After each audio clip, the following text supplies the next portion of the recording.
Arun Vijay sir வந்து ஒரு பெரிய ஒரு ஒரு ரகசியத்தை சொல்லாமல் இருக்கார். அவர் அப்படியே இருக்கார், எந்த சேஞ்சுமே இல்லை முகத்தில். வந்து அன்னைக்கு ஏதாவது ஒரு 20 இயர்ஸ்க்கு முன்னாடி எடுத்த படத்தில் ஏதாவது க்ளோஸ்அப்ஸ் விட்டு போச்சுன்னா ரீரிலீஸ்க்கு மறுபடியும் ரீஷூட் பண்ணி கூட ஜாயின் பண்ணலாம் போல் தெரியுது. அப்படியே இருக்கார்.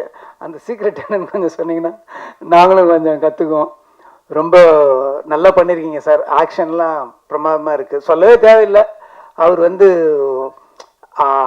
எண்ணெய் எறிந்தாளுக்கு முன்னாடி வரைக்கும் ஒன்று இருந்தார், ஆஃப்டர் எண்ணெய் எறிந்தாளுக்கு பின்னால் அவரோட வளர்ச்சி வேற மாதிரி இருக்குது. அவரோட ஸ்கிரிப்ட் சாய்ஸ் எல்லாமே ரொம்ப நல்லா இருக்குது. ரொம்ப கடினமான உழைப்பாளிங்கிறதுல சந்தேகமே கிடையாது. ஏன்னா என்கிட்ட ரொம்ப நாளைக்கு முன்னாடி ஒரு வீடியோ காமிச்சார்.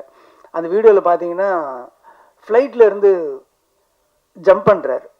எப்போ போய் ஃப்ளைட் நம்ம கார்லேருந்து ஒழுங்காக இறங்கிறதுக்கே கஷ்டப்படுறோம். நம்ம இவர் வந்து ஃப்ளைட்டில் இருந்து அதை போய் ப்ராக்டிஸ் பண்ணி வேற ஒரு கண்ட்ரியில் போய் ப்ராக்டிஸ் பண்ணி ரியலாக இப்போ அதை ரிலீஸ் பண்ண நம்மலாம் ஏன்னுவோம். அந்தளவுக்கு அது நம்ம பார்த்து ஒரு 15 இயர்ஸ்க்கு முன்னாடி பார்த்துன்னு நினைக்கிறேன். அந்தளவுக்கு ஒரு ஒரு ஹார்ட் ஒர்க்கர். அவருக்கு வந்து சினிமாவில் இன்னும் நிறைய இடங்கள் காத்துட்ருக்கு, இன்னும் நிறைய வளரணுன்றது என்னோட மனப்பூர்வமான வேண்டுகோள், வாழ்த்துக்கள். நல்ல திறமைசாலி, அதே மாதிரி சின்சியர். இன்னைக்கு இது ரெண்டு காம்பினேஷன் அமையிறது வந்து கஷ்டம். அதனால வந்து அருண் விஜய் சார் வந்து இந்த படம் ஒரு பெரிய பிரேக்காகவும் இன்னும் அவர் அடுத்த கடத்துக்கு கொண்டு போகிற ஒரு படமாகவும் இருக்குன்றத நான் வாழ்த்தி கேட்டுக்கொள்கிறேன். அப்புறம் ஹீரோயின் சித்தி வந்து சித்தி இல்லை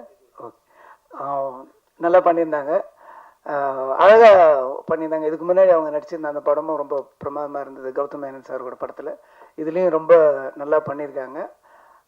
கரெக்டாக அவங்களுக்கும் இந்த படம் ஒரு நல்ல படமாக அமையும்னு சொல்லி நான் கேட்டுக்கிறேன்.